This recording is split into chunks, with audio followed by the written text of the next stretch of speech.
All I got to say is rest in peace, Trayvon Martin. It was a sad situation that shouldn't have had happen, and they allowed the wrong people to roam around with pistols. You ask yourself, America, does racism still exist? And the answer is yes, it does. Especially here in New York City where I live at, racism is at its most high right now. Is at its peak right now. Like where I live at in Staten Island, New York, like when you walk on the sidewalk, the white people will literally walk in the street just to get away from you. Yes, it's that serious out here. It's bad. It's really, really bad out here. The racism really, really terrible out here. I want to know, when is this going to end? I know, and I know y'all know that it's not going to end. But in my heart, one day it will. Us as black people need to get together and do right, and save one another and stop killing each other in the neighborhoods. Because all it is doing is giving the white people something to laugh at. This is a joke to them. To see y'all faces on the news every day is a joke to them. They laugh at stuff like that. We giving them the amusement. We don't need to be giving them no amusement. Not at all. But what happened to that Trayvon is devastating. I just now found out about this. I mean, I was clueless about this until today. Today is the 23rd of March, 2012, to be exact. I want to tell you a little story that I have. One day I was on the 46 bus.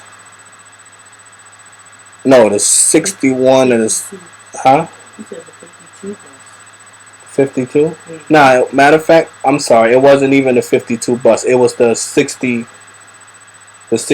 bus. Because I was going to Clove Road. And I was walking down the aisle. As I was walking down the aisle of the bus, I said my excuse me's to the people that was, in my way. And they kindly moved to the side and let me walk to the back.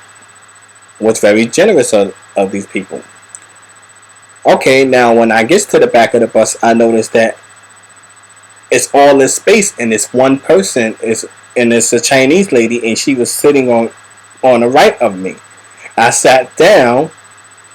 I proceeded to put my headphones on to listen to my iPod, and then this Chinese lady said, "Excuse me," and she got up and she walked away.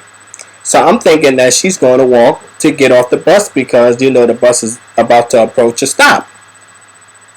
That wasn't the case. The lady got up and she moved to the side of the bus to sit down, which I found to be very, very prejudiced because she didn't want to sit near no black folks. And the smile that she had on her face was like she wanted to say, "Go F yourself, nigger. I don't want to sit next to you," type of smile. And I felt kind of violated, but I didn't catch on to it until I got off the bus. Exactly. And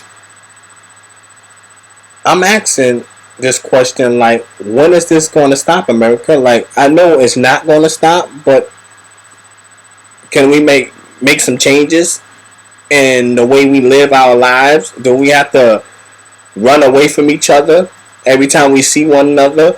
Because we in a country that's nothing but interracial. When you walk down the street, you see a Chinese man here, a Mexican here, Japanese here. I mean, it's a multicultural country right about now. It's not how it used to be that it was two type of race that was here, which was the blacks and the whites. It's multiracial now, and the white people told the the people that comes over here don't trust black people. They flat out told them that. So every time we go in different neighborhoods, we don't get served fast enough when we go to stores, or they don't want to serve us at all because of what the white man is telling them, and which is very wrong. I had took my girlfriend out for a day out, you know. No. Matter of fact, it wasn't me that took her out. I apologize. It was her friend that invited us out, and she took us to Fridays. And we sat down and we went to eat our meal. And we got our meal. We proceeded to eat our meal. And it was, I don't want to say it in a harsh way, but it was some white folks that was sitting at a diagonal angle from us.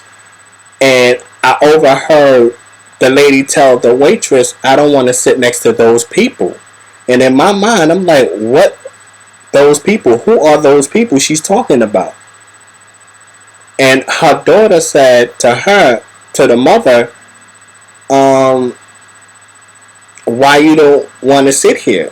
And she was like, I just don't want to sit here. I want to move. And it didn't dawn to me that she was talking about us. As us black folks sitting right there behind her, she didn't like that. And plus, it was another black group that was sitting right across from us. So I guess she felt threatened that it was two groups of black people sitting there and she didn't want her family near us. And that was so racist. So racist. At its most high. But this is the thing I really want to say before I end this story, is I hope and I pray that some kind of justice come to what happened to Trayvon. Some kind of justice. Give this man 10 years, 15 years. Get him some time in jail. Because it's not right for this man to roam free out here after killing someone, whether if he black or white. It doesn't matter what race you are. I don't think you need to be walking the street. I'm sorry, no. I mean, if it was a black guy go out there and kill like 4 white kids, you know, they will hang him from the tree.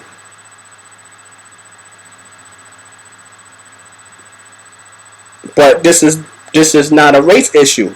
This is more of, we need to get criminals off the street type of issue. And this man should not be walking the street at all. If a man can sit there and get life for raping someone, and he didn't have no pistol when he raped that person, why should he walk the street? My point exactly to those that's listening to this. Rest in peace, Trayvon, and I wish much closure in this case. Thank y'all for listening. Good day, good night.